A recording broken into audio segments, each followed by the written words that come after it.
Hello दोस्तों, मैं दिलीप भारती स्वागत करता हूं आप सभी का। दोस्तों, आज बात करूंगा भगत सिंह के बारे में। अगर आपने अभी तक हमारे चैनल को सब्सक्राइब नहीं कर रखा तो कृपया इस चैनल को सब्सक्राइब जरूर कर देना। भगत सिंह का जन्म 28 सितंबर सन 1907 को बंगा गांव, जिला लयालपुर, लाहौर में हुआ था, जो आज पाकिस्तान में है। इनके पिता का नाम सरदार किशन सिंह और माता का नाम विद्यावती कौर था। ये जाट परिवार से थे और उनका पूरा परिवार आर्य समाजी था, जिसके कारण इन्होंने आर्य समाजी स्कूल दयानंद एंग्लो वैदिक पद्धति, जिसको आज डीएवी के नाम से जाना जाता है, इस स्कूल को ज्वाइन किया। ये बचपन से ही पढ़ने में बहुत तेज थे, जिसके कारण स्कूल टाइम में ही 50 किताबें एक्स्ट्रा पढ़ डाली, जो इनके स्कूल से अलग की किताबें थी। सन 1919 में जब जालियांवाला बाग हत्याकांड हुआ था, जब इनको पता चला तो मात्र 12 साल की ही उम्र में 40 किलोमीटर पैदल चलकर लाहौर से जालियांवाला बाग पहुंच गए। इनके दिमाग में ना वो सारी आवाज़ें गूंज रही थी, वो सारी चीखें गूंज रही थी, क्योंकि जालियांवाला बाग इतना भयंकर ही हुआ था। हजारों लोग मारे गए थे, कितनों ने तो वहीं पास के कुएं में छलांग लगा दी। ये वहां से खून से लथपथ मिट्टी उठाकर घर ले आए और एकदम से सुन्न हो गए। ये बार बार उस मिट्टी को देख रहे थे। इन्होंने उसी टाइम ये प्रण लिया कि ये खून मेरे उन शहीदों का है, मेरे उन देशवासियों का है, जिसका मैं बदला लूंगा, अंग्रेजों को भगाकर रहूंगा। सन 1920 के आसपास गांधी जी ने असहयोग आंदोलन चलाया था। पूरा देश गांधी जी के उस समय साथ था। भगत सिंह गांधी जी के इस विचारधारा से बहुत ही प्रभावित हुए, इसलिए उन्होंने इस आंदोलन को ज्वाइन कर लिया। लेकिन ये असहयोग आंदोलन ज़्यादा दिन चला नहीं। चौरी चौरा कांड के बाद गांधी जी ने इस आंदोलन को बंद कर दिया और जैसे ही ये आंदोलन बंद हुआ, भगत सिंह और उनके विचारधारा के लोग सब परेशान हो गए। इसके बाद ही देश दो दलों में बढ़ गया, गरम दल और नरम दल। नरम दल गांधी जी जैसे लोगों का था और गरम दल भगत सिंह जैसे लोगों का।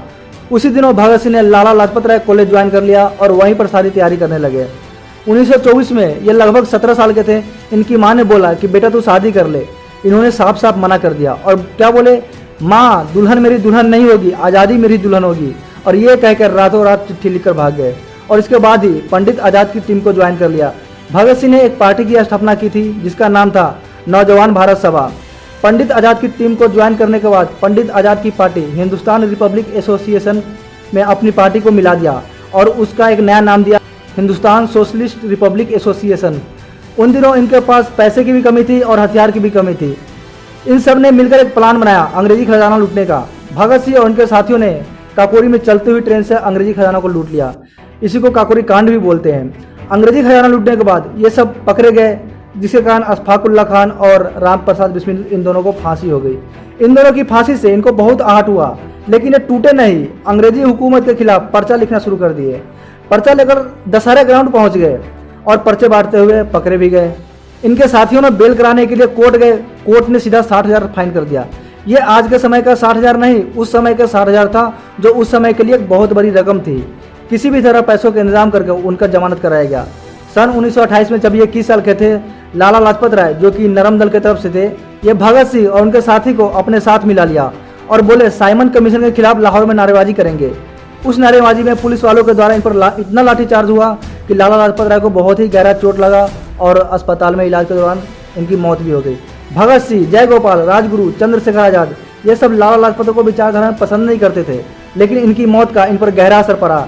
बोले ये मेरे गुरु समान है, ये मेरे पिता समान है, इनका बदला तो लेना पड़ेगा। जेम्स स्कॉट, जिसने लाठीचार्ज करने का आदेश दिया था, बोले अब इनको मारेंगे और मारने का प्लान बनाने लगे। लाहौर में कोतवाली के सामने चारों ने अपनी अपनी जगह बना ली और जेम्स स्कॉट के निकलने का इंतजार करने लगे कि जैसे ही बाहर निकलेंगे गोली मार देंगे।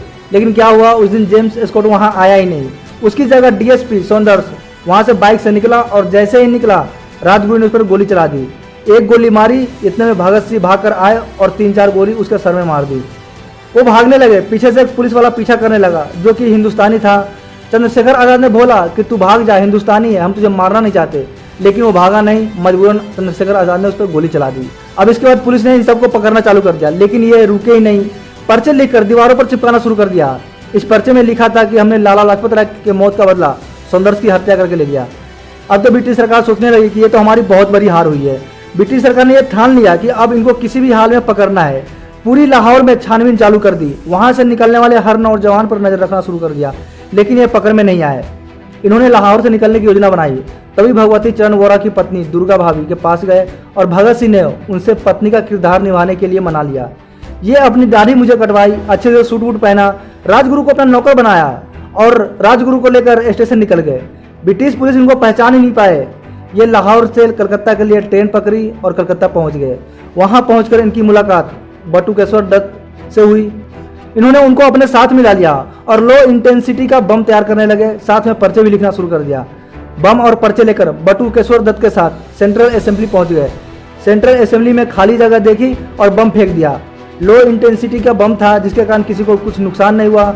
चारों तरफ धुआं धुआं हो गया और उसी धुएं में ये पर्चा फेंकने लगे जिसमें लिखा था बहरों को सुनाने के लिए धमाका जरूरी है। ये चाहते तो वैसे भाग भी सकते थे लेकिन भागे नहीं, वही नारेबाजी करना शुरू कर दिए, इनकलाब जिंदाबाद, इनकलाब जिंदाबाद। खुद को पकड़वा दिया। ये यही चाहते थे क्योंकि माहौल ठंडा हो रहा था और ये चाहते नहीं थे कि माहौल ठंडा हो जाए। वहीं पर बोले मुझे गोली मार दो, लेकिन ऐसा हुआ नहीं। कोर्ट के द्वारा इनको फांसी की सजा सुनाई गई। अब इनका लगभग 2 साल का कारावास था। ये वहां पर भी अपने आप को आज़ाद महसूस करते थे। वहां पर भी क्रांति चालू कर दिए। जेल के अंदर खाने का, पीने का, रहने का साधन सही नहीं था। इनको ठीक करने के लिए आंदोलन शुरू कर दिए। 64 दिन के लिए अंजल त्याग कर दिया। 1 दिन 2 दिन नहीं, 64 दिन तक खाना नहीं खाए, पानी तक नहीं पिए। इसी अंजल के त्याग में क्रांतिकारी यतेंद्र दास की मौत भी हो गई क्योंकि ये इतना कमजोर ही हो गए थे। भगत सिंह का वजन रोज कम होता जा रहा था।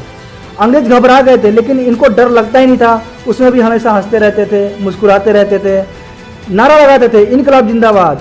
ये बोलते थे मेरे सीने में जो जख्म है वो तो फूल के गुच्छे हैं, हमें पागल रहने दो, हम पागल ही अच्छे हैं। इन्होंने जेल में ही लेख भी लिखना शुरू कर दिया। इन्होंने एक शर्त रखी कि जो भी मुझसे मिलने आएगा एक किताब लेकर आएगा। देखते ही देखते ये 300 किताबें और पढ़ डाली, 3000 पन्ने भी लिख डाले और जो लेख लिखते थे उनको बाहर भेजते थे ताकि बाहर लोगों में क्रांति आ सके। कार्ल मार्क्स और लेनिन के सिद्धांतों से बहुत प्रभावित थे। फांसी की जब सजा सुनाई गई इनसे पूछा गया कि तुम्हारी आखिरी इच्छा क्या है। ये बोले कि मुझे लेनिन की बायोग्राफी पूरा पढ़ना है। जब इनको फांसी के लिए बुलाने आया तो लेनिन की बायोग्राफी पढ़ रहे थे। ये बोले रुको, अभी देख नहीं रहे, एक क्रांतिकारी दूसरे क्रांतिकारी से मिल रहा है। और लेनिन की बायोग्राफी का आखिरी पन्ना पढ़कर ही उठे। इनकी फांसी को माफ़ करने के लिए कई नेताओं ने अपील भी दायर किया था लेकिन ये चाहते नहीं थे कि मेरी फांसी माफ़ी हो। 24 मार्च 1931 को फांसी की तारीख तय हुई थी। पूरे देश को पता चल गया था जिसके कारण कई जगह आंदोलन भी शुरू हो गया था और इन सबसे अंग्रेजी हुकूमत परेशान हो गई थी।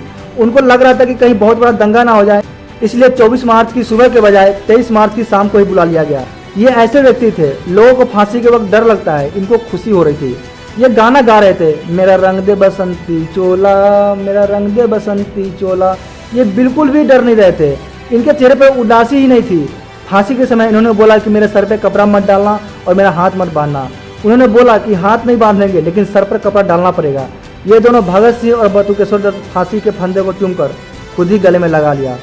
मात्र 23 साल की उम्र में इनको फांसी की सजा दे दी गई लेकिन कुछ राजनेताओं के कारण इनको शहीद का दर्जा नहीं दिया गया।